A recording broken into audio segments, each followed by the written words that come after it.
بالترتیب اور جو میری عادت ہے، جو عادت فطرت بن چکی ہے کہ کچھ اشعار قطعات مختصر وقت میں کبھی نعت کے، اہل بیت کے، اولیاء کاملین کے پیش کرتا رہوں گا. آپ حضرات اس طرف بھی ہماری لو لگی رہے گی. اور یہ جو مجلس خاص طور پہ مجلس ابن عربی، حضرت شیخ شہاب الدین سہروردی رحمت اللہ تعالی علیہ کا یہ واقعہ ملتا ہے کہ آپ جب ان سے ملاقات کے لیے گئے حضرت ابن عربی سے، تو کوئی گفتگو آپس میں نہ ہوئی، بس ایک دوسرے کو دیکھا اور واپس آ گئے. آپ کے چاہنے والوں نے، عقیدت مندوں نے پوچھا حضور یہ کون تھے؟ تو حضرت شیخ شہاب الدین سہروردی رحمت اللہ تعالی علیہ کا وہ تاریخ ساز جملہ کہ ہوا بحر الحقائق، وہ حقائق کا سمندر ہے. اور حضرت شمس تبریز رحمت اللہ تعالی علیہ نے حضرت ابن عربی رحمت اللہ تعالی علیہ کے بارے میں کہا کہ یہ علم کا کوثر ہے. اور اس وقت بھی عہد حاضر میں اگر میں بات کروں کہ علم کے پہاڑ، تو وہ بلا شبہ بلا مبالغہ ہمیں اور کوئی ہستی نظر نہیں آتی قبلہ سید شاہ حسین گردیزی دامت برکاتہم العالیہ کے سوا. اللہ تعالیٰ سادات کی معیت اور ایسے علماء ماشاءاللہ، ایسے جید، ایسے قابر علماء کی اللہ نے ہمیں سنگت و معیت عطا کی ہے. ہم اس پہ ناز کرتے ہیں. اللہ رب العزت ہمیں ان کی قدر کرنے والا دل عطا فرمائے. تلاوت کلام مجید اور نعت کے بعد میں نے اظہار خیال کے لیے خطیب کو دعوت دینی ہے اور اشعار سماعت کریں. چھوڑ دوں گر نعرہ حیدر تو کس کا نام لوں، چھوڑ دوں گر نعرہ حیدر تو کس کا نام لوں، وقت کا مرحب اٹھائے سر تو کس کا نام لوں، جب لکھوں تلوار کے جوہر تو کس کا نام لوں، سامنے ہو گر در خیبر تو کس کا نام لوں، ایک محمد ایک علی ایک فاطمہ دو ان کے لال، ہے نہیں ان سے کوئی بہتر تو کس کا نام لوں، ہے نہیں ان سے کوئی بہتر تو کس کا نام لوں. اظہار خیال کے لیے التماس گزار ہوں حضرت علامہ مولانا حافظ جاوید اورنگزیب صاحب سے کہ آپ تشریف لائیں اور آج کی اس مجلس ابن عربی برموقع ختم فصوص الحکم سے آپ اظہار خیال فرمائیں.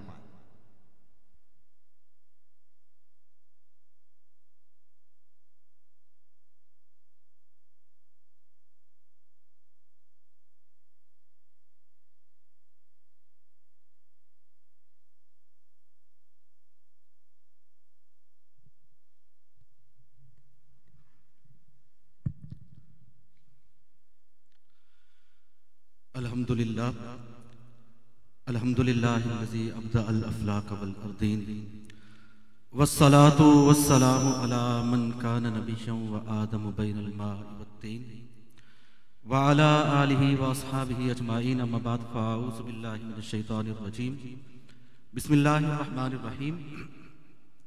ان الذین یتفکرون فی خلق السماوات والارض یقولون ربنا ما خلقت ھذا باطلا سبحانک فقنا عذاب النار. آمنت باللہ صدق اللہ المولان العظیم وبلغنا رسولہ النبی الکریم الامین المکین الحنین الرؤوف الرحیم ونحن علی ذلک لمن الشاہدین والشاکرین والحمدللہ رب العالمین. مبارکباد کے مستحق ہیں وہ تمام احباب جنہوں نے فصوص الحکم کے دروس میں شرکت کی اور علم و حکمت کے نایاب موتی سمیٹے. یقیناً یہ ایک بہت بڑی سعادت اور خوش قسمتی ہے کہ قبلہ حضرت علامہ مولانا مفتی سید شاہ حسین گردیزی صاحب جیسی عظیم الشان علمی اور روحانی ہستی ہمارے درمیان موجود ہے، جو علم و حکمت و بصیرت کا ایک بحر بے کراں ہے، اور آپ کی ذات سے فیض اٹھانا یقیناً اللہ تعالیٰ کی ایک بہت بڑی سعادت ہے.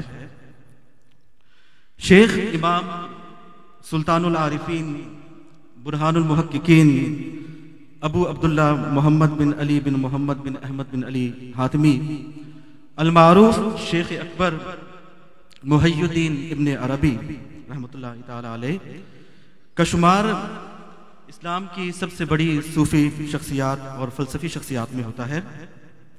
آپ کو جودت عقل، تیزی فہم، آفرینی خیال، فروانی عاطفت، وسعت علم، تعدد آفاق کے ساتھ ساتھ استنباط، قیاس اور استشہاد پر خاص قدرت حاصل تھی. ابن عربی علم و فضل، فقر و ولایت اور کشف و شہود کی ان بلندیوں پر فائز تھے جہاں امت محمدیہ صلی اللہ علیہ وآلہ وسلم کے گنے چنے افراد ہی پہنچے ہیں۔ ابن عربی بقول علامہ شعرانی کے ایک بے پایہ سمندر اور ایک بحر بے کراں ہے جس کی وسعتوں کا اندازہ کرنا محال ہے۔ آپ بچپن سے ہی وہابی طور پر عبقری دل و دماغ کے مالک تھے۔ امام عبد الوہاب شعرانی نے آپ کی تصانیف کی تعداد تقریباً 400 کے قریب بیان کی ہے، جبکہ جامی نے ان کی تعداد 500 سے بھی زیادہ بتائی ہے۔ آپ کے فلسفے نے صرف ایک دور، علاقے یا خاص مذہب و ملت ہی کو نہیں بلکہ ہر دور، ہر زمانے بلا تخصیص تمام مفکرین عالم کو متاثر کیا ہے۔ آپ کے افکار و خیالات اپنے موضوع کی گہرائی اور تنوع کے اعتبار سے اس قدر پیچیدہ، تہ در تہ اور پھیلے ہوئے ہیں کہ انسان کے پاس وسیع علم، عربی زبان و ادب پر پوری مہارت و دسترس اور صوفیاء و ارباب کشف کی اصطلاحات، رموز، کنایات اور اسالیب سے اچھی طرح واقفیت نہ ہو۔ بالخصوص ابن عربی رحمۃ اللہ علیہ تعالیٰ کے مخصوص انداز بیان اور منفرد طرز تکلم سے شناسائی نہ ہو تو اسے سوائے حیرت، انکار یا پھر من مانی غلط تعبیرات کے سوا اور کچھ حاصل نہیں ہو سکتا۔ دور قدیم ہی سے فلاسفہ اور علماء کے لیے سب سے اہم مسئلہ یہ رہا کہ وجود کی حقیقت کیا ہے۔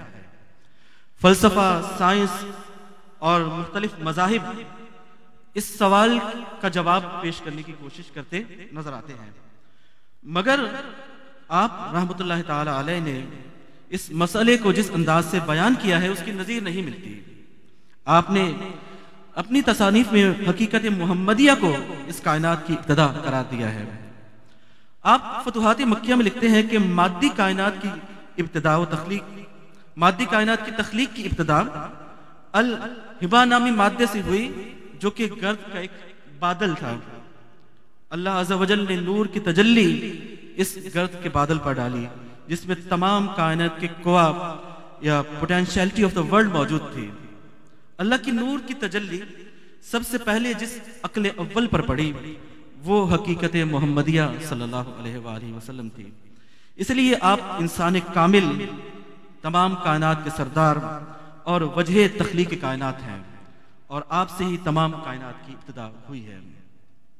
حیرت انگیز طور پر سائنس کے یہاں، موجودہ دور کی سائنس کے یہاں تخلیق کائنات کا مقبول عام نظریہ جسے بگ بینگ تھیوری کہا جاتا ہے، ابن عربی کے بیان کردہ نظریہ تخلیق کائنات سے مستعار نظر آتا ہے۔ بگ بینگ تھیوری کے مطابق اس مادی کائنات کی ابتدا گرد کے بادل سے ہوئی جسے سائنس کی زبان میں نیبولائے کا نام دیا گیا ہے۔ اسی طرح کانٹ نامی مشہور و معروف فلسفی، اس نے اپنی کتاب universal natural history and theory of the heavens میں بھی اسی طرح کا نیبولر ہائپوتھیسس پیش کیا ہے جس طرح ابن عربی رحمۃ اللہ علیہ تعالیٰ نے اسے کئی سو سال پہلے پیش کیا تھا۔ ابن عربی نے جدید مادی ذرائع اور جدید سائنسی علوم کے بغیر تخلیقی کائنات کی جو جزیات بیان کی ہیں، آج کی جدید سائنس اور اہل فلسفہ بھی اسے ماننے پر مجبور نظر آتے ہیں۔ اسی طرح ابن عربی نے ذکر کیا ہے کہ انسان کے منہ سے نکلنے والی تمام آوازیں اور الفاظ اس کائنات میں ہمیشہ کے لیے محفوظ ہو جاتے ہیں۔ آج کا علم سائنس اس بات کو مانتا ہے کہ تمام آوازیں، اس دنیا سے نکلنے والی تمام آوازیں ساؤنڈ کلاؤڈز کی صورت میں محفوظ ہو جاتی ہیں، جن تک شاید آنے والے دور کا انسان رسائی حاصل کر لے اور ان پر تحقیق کی بدولت ماضی کے واقعات اور تاریخ انسانی کا صحیح علم حاصل کرنے کے قابل ہو جائے۔ لیکن ابن عربی رحمۃ اللہ تعالی علیہ نے آج کی سائنسی ایجادات سے کئی سو سال پہلے اس حقیقت کی نشاندہی فرمائی تھی جسے آج کی سائنس بھی ماننے کو تیار نظر آتی ہے۔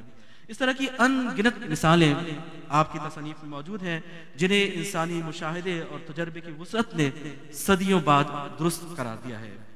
یقیناً یہ باطنی علم تھا جو اللہ عز و جل کی بارگاہ سے آپ کو عطا ہوا تھا اور مادی اسباب و ذرائع سے بالاتر تھا۔ یقیناً یہ علم مشاہدہ حقیقت پر مبنی تھا، جو دل و دماغ کی دنیا کو نور حق سے روشن و منور کرنے سے حاصل ہوتا ہے۔ آپ نے کائنات کی حقیقت بیان کرتے ہوئے مادی اجسام، ارواح، عالم مثال اور آیان ثابت کے بارے میں گفتگو فرمائی ہے، جو بہت ہی سائنسی انداز سے کائنات کی حقیقت کی طرف اشارہ کرتی نظر آتی ہے۔ اس دور میں ان مثالوں کو سمجھنا تھوڑا مشکل نظر آتا ہے، لیکن آج کے دور میں کمپیوٹر کی ایجاد سے اس مسئلے کو سمجھنا زیادہ آسان ہو گیا ہے۔ اگر آپ کسی عام آدمی سے پوچھیں تو وہ کمپیوٹر کے ونڈوز سسٹم کو حقیقی اور اصل قرار دے گا، مگر آپ پروگرامنگ کے سافٹ ویئر کے ماہر اور ایک پروگرامنگ کے ماہر سے پوچھیں تو وہ کہے گا کہ نہیں، ایسا نہیں ہے، یہ ونڈوز اصل نہیں ہے، بلکہ اس پروگرامنگ کا عکس ہے جو کہ اس ونڈوز کے پیچھے کی گئی ہے، جو کہ کمپیوٹر کی خاص لینگویج میں کی جاتی ہے، جس کی بدولت یہ فولڈرز، تصاویر اور ویڈیوز وغیرہ دیکھے جا سکتے ہیں۔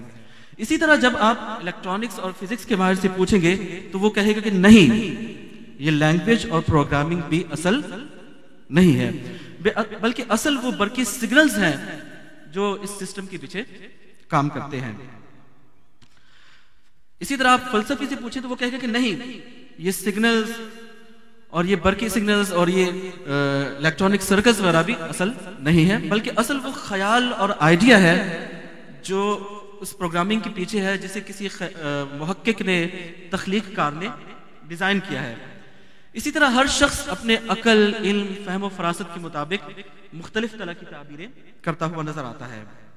ابن عربی نے بھی مادی اجسام، ارواح، مثال اور آیان ثابت وغیرہ کی اصطلاحات استعمال کر کے انسان کی تخلیق اور اس کی حقیقت کو بہترین انداز سے واضح کرنے کی کوشش کی ہے۔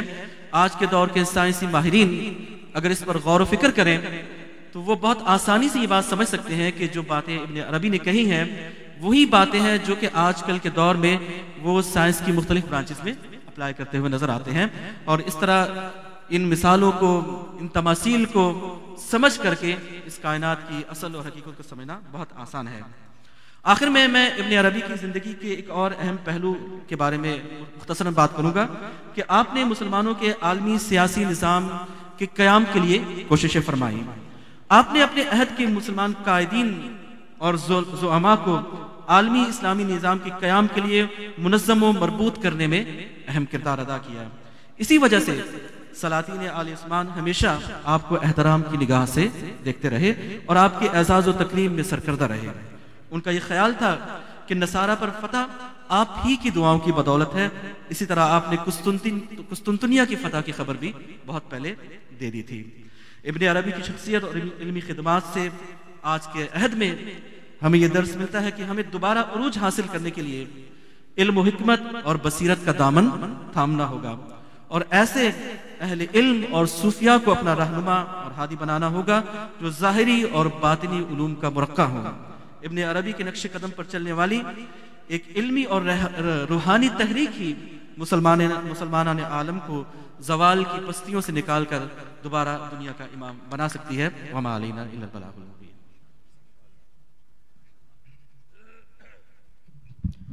ماشاءاللہ، یہ تھے مولانا حافظ جاوید اورنگزیب احمد صاحب جو آج کی اس مجلس ابن عربی سے اظہار خیال فرما رہے تھے۔